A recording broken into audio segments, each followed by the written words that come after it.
Alright, so we're going to look at SN2 and SN1 and then look at E2 and E1. And so we'll just start off with SN2 conditions. So remember that SN2 prefers the primary alkyl halide. So anything that's least hindered is what it would actually work best with. You also are going to want something that has a strong nucleophile for SN2. And you definitely want a good leaving group. Right, so all of these conditions are something that you should look for to help satisfy an SN2 reaction. The solvent needs to be polar, but it needs to be aprotic, right? So we don't want to have anything that has available protons hanging around. Those can basically get in the way of the nucleophile. And then, of course, the mechanism for SN2 is, in fact, concerted. It all happens at once, which means that the nucleophile and the substrate are both important in the rate.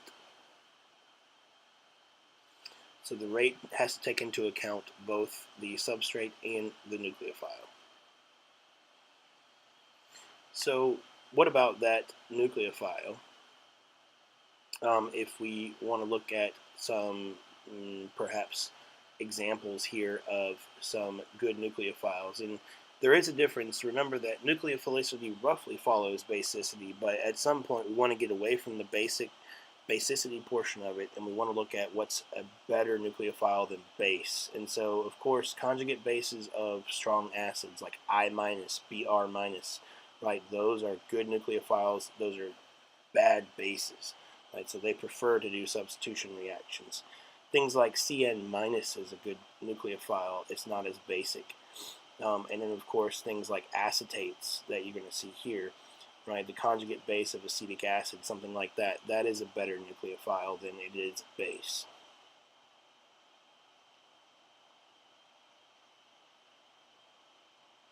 Now, if we look at the mechanism here for an SN2 reaction, we can see that basically we're really going to have just two arrows that we're going to draw. We're going to have our nucleophile, so here I'm just going to use an iodide.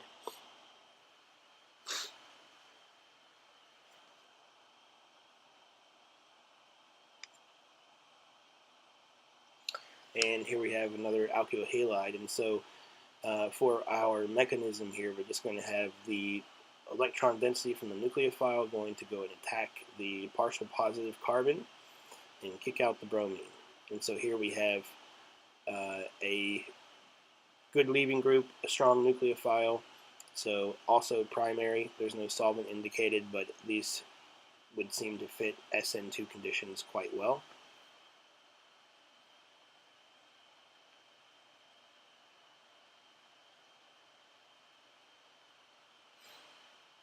Now, one thing that is worth mentioning, and again, it's not indicated here, is that you in fact do get inversion of configuration when you're looking at an SN2 reaction. So if a stereocenter is given to you, you're going to need to determine whether or not it's R or S, and then make sure in the product that you have the opposite of what you started with.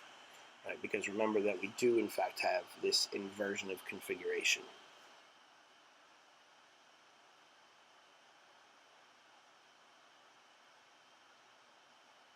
So we can look at just an example here.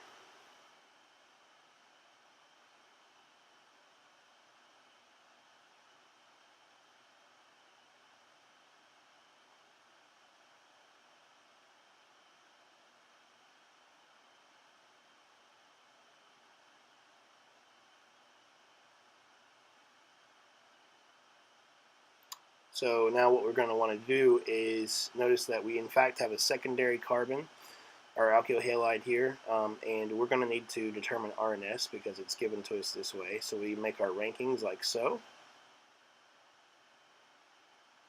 And we can see that H number 4 is pointed in the back, so this one is going counterclockwise, therefore it's S. So now if I have a nucleophilic substitution reaction here, we have I minus that's going to come in and it's going to attack directly behind our leaving group. So I'm going to need to draw the product now that has, instead of the BR, the I on it.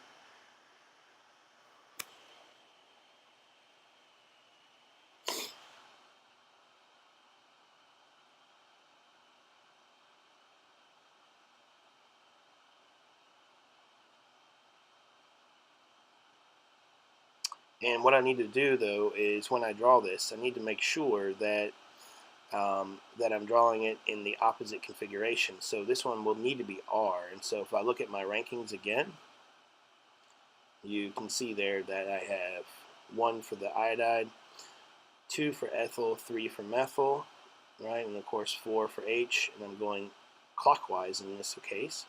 So now I have R. So I've done the substitution reaction, and I've got inversion of configuration. So make sure that's another thing that you think about when you are doing these SN2 reactions. If it's given, then you're going to want to make sure that you take that into account with stereochemistry. Now, if we go in the opposite case, we have SN1, and SN1, of course, is going to prefer tertiary alkyl halides. And the reason for that is that, of course, we are going to have a carbocation that we'll talk about here in just a minute. The nucleophile in this case is not important here for SN1. So anytime you see something that has a very weak nucleophile, you should immediately think against SN2. Right? So of course we still want a good leaving group. And again, as we mentioned, this is a carbocation, so it's going to have 2 steps. It's going to have where the halogen leaves, and then forms a carbocation, and then finally the nucleophile comes in and attacks that carbocation.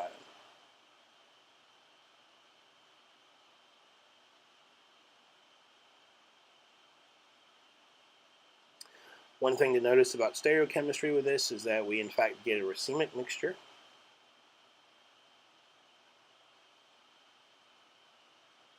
Right, because we go through a carbocation that is sp2 hybridized, right? So we have equal chance of the nucleophile attacking top or bottom of it.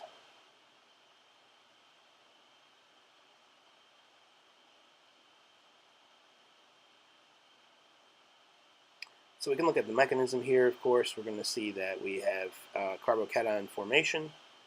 Step number 1, this is of course rate limiting. Right, so this is the rate determining step that we have, right? So the easier it is to form the carbocation, the faster the reaction. It will bring down that activation energy. So there's our carbocation.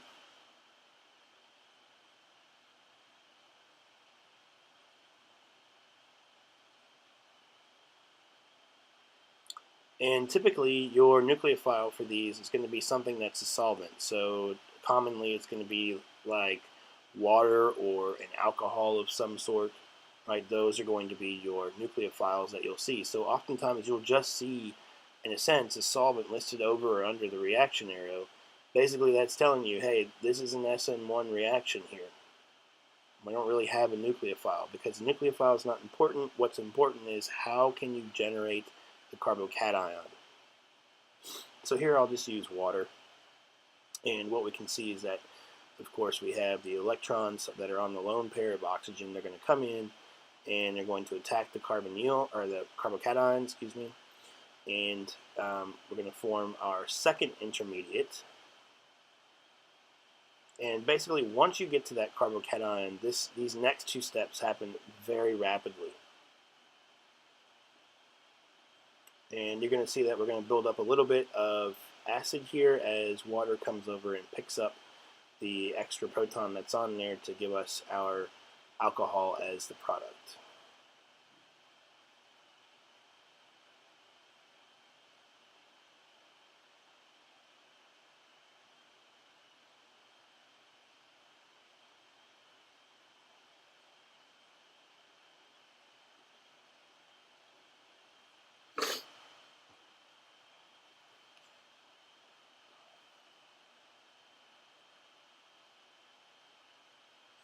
So now let's look at elimination reactions. So here we have E2 reactions.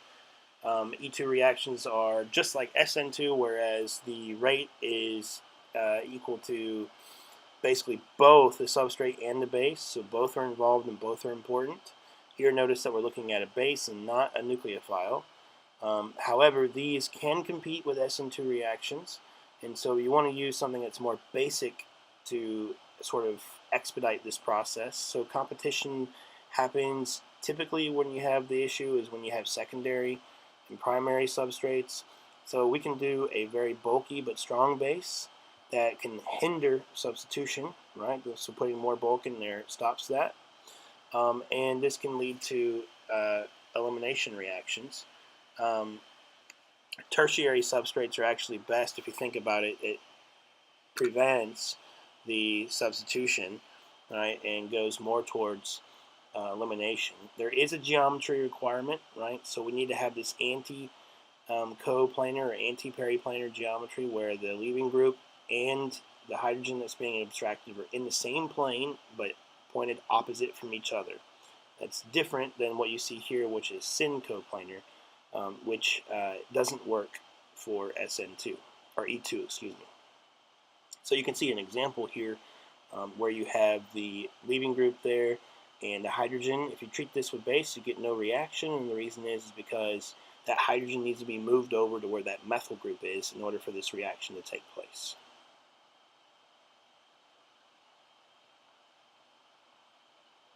So if we come back over and look at E1, now these are opposite from E2, so this only cares, again, just like SN1, really, about the substrate. And so the rate is only dependent on can you form the carbocation, which means the alkyl halide that you start with.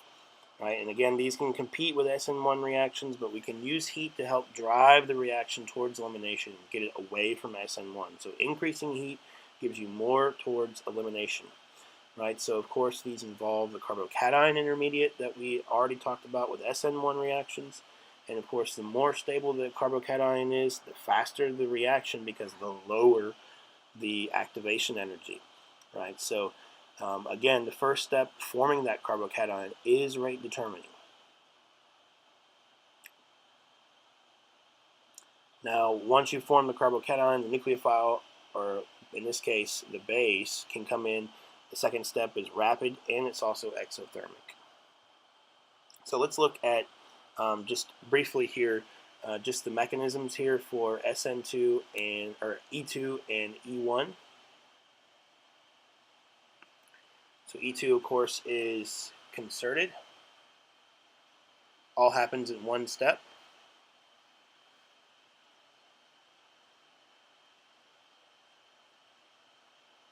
And again, we have this anti-periplanar geometry requirement that you see that I've drawn here. So let me just put some alkyl groups on. We'll just put R's in here. And we're just going to use a random base. So typically you're going to want a strong base. Well, that's what that B minus is representing there. You're going to want a strong base to come in and deprotonate. Those electrons that are in the hydrogen are going to go in between the two carbons and kick out the leaving group.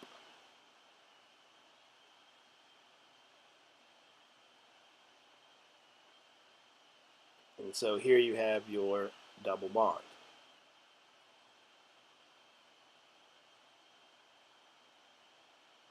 This is your classic example of an E2 reaction where we have this concerted mechanism here. And again, you can see that the hydrogen and the leaving group are in the same plane, right? So we can look at our geometry here, and what we see is that we have this anti-periplanar geometry that is required for E2 reactions. Now for E1, we're going to do something a little different, and we're going to go a different route, whereas we basically have two steps, and the first step is going to be forming the carbocation.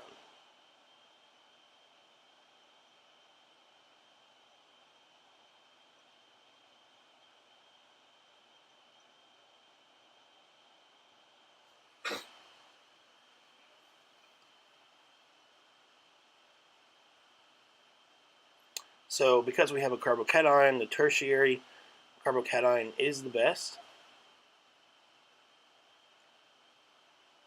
And so E1 reactions work the best with tertiary alkyl halides, right? So we get to that carbocation easier, right? This increases the rate of the reaction.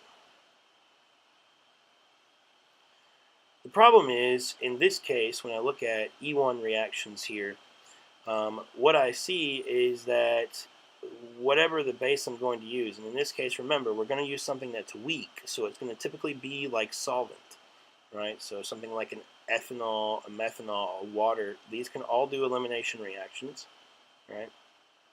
But we're going to drive this more towards elimination to help competing with SN1 by adding heat to this, so just keep that in mind.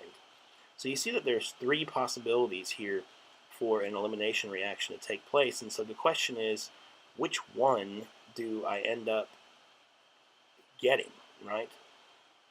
Which one is the one that eliminates? And it turns out that in this case, right, we want to look at Zachev's rule, and we get the Zachev product here, which is the more substituted double bond, so the one that has the more alkyl groups on it. So in this case, that would be the elimination from this guy right here that we see.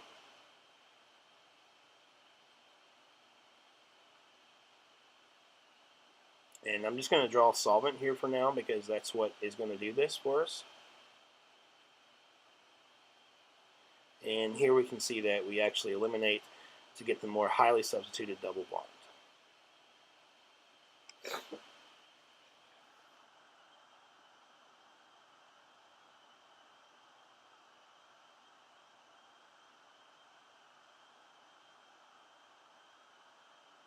Alright, so let's do some examples. So at this point you should try these on your own and then pause it and come back. But if we look at this, we can see that here we have a primary alkyl halide. I have a strong nucleophile, so potassium cyanide, right? And I have a polar aprotic solvent, right? So I pretty much fit most of the conditions here for SN2, right? So I'm going to say that this one favors SN2, and I would likely have an SN2 reaction here. Right? Notice that my potassium cyanide is more nucleophilic than it is basic, if you remember from earlier in the video. Right, so I'm going to have a substitution reaction here.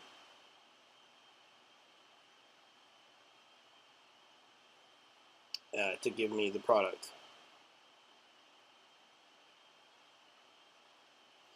Now if I look again at this one down below it, I've changed it up a little bit. What I see is that I still have the primary alkyl halide, but now I've got something that's very basic, a strong base. And notice here I've added in some heat. Right? So in this case, I'm going to favor E2 here on this one.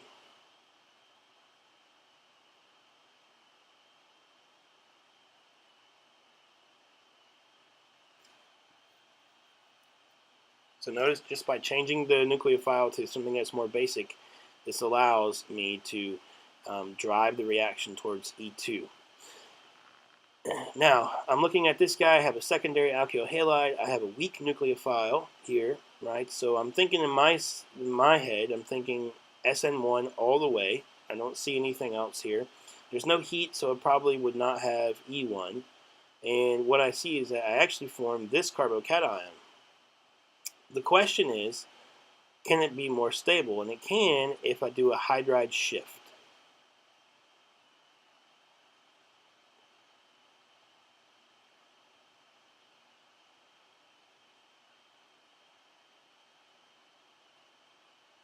So this would put the plus charge on here, and then subsequent attack by the nucleophile would give me this product here. Here again, I'm looking at the same substrate, secondary, but in this case, I see that I have a very basic base here, which more basic than nucleophilic, right? And so I have sodium ethoxide. So in this case, I'm really thinking more E2 on this way because it is such a strong base. And because it's not too bulky, I should end up here with a Zachev product.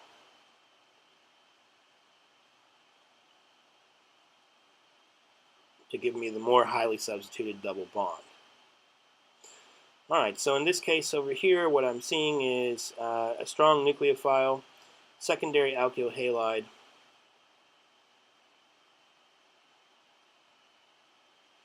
In this case, it's a bit more nucleophilic than it is basic. Sulfur is a little bit bigger than oxygen, so it's down one underneath it in the periodic table.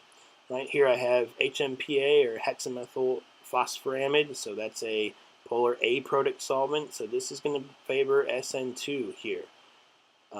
However, what we see is that, of course, we're given some stereochemistry, so we're going to have to do R and S on this guy, and we're going to need to make sure that we end up with the inverted product.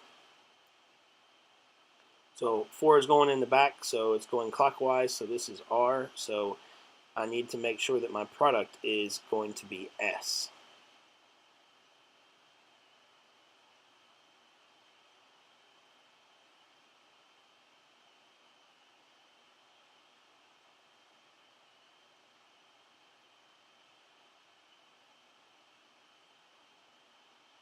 So we'll just, basically the way that you want to do this is you just want to kind of put them on there and throw them on there any way you need to, and then you can move them around to get the right stereochemistry. So here we have this one that is basically going clockwise, but number 4 was coming out at you, so we flip it, so that would give us S. We can look at a couple more examples here, and so what I see is something, again, I have something that's very basic, strong base.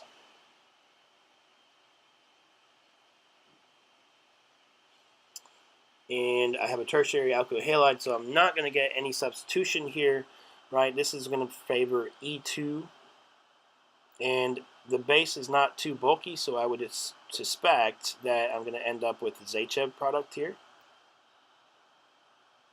Again, in this one that we see down here, I have another strong base, sodium hydroxide. Now, I do have a secondary alkyl halide, and there may be a little competition between SN2, but your big major product is going to be the elimination product. So this is going to be more basic than it is nucleophilic, right? So I'm going to favor here an E2 reaction. And notice in this case that what I get is the double bond that is going to be more substituted, right? So I get the Zachev product, but we can change that up a little bit. So if we look down at the next one there, you're going to see potassium T-butoxide, so that's a very big, bulky base, still strong.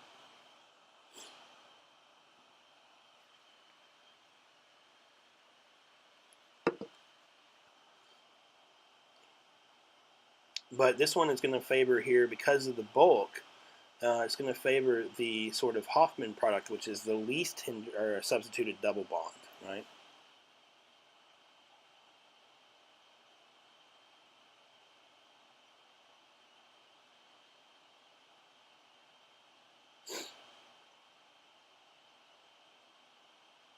So we can see that guy there. All right, thanks for watching, guys. Hope this helps. Have a great one.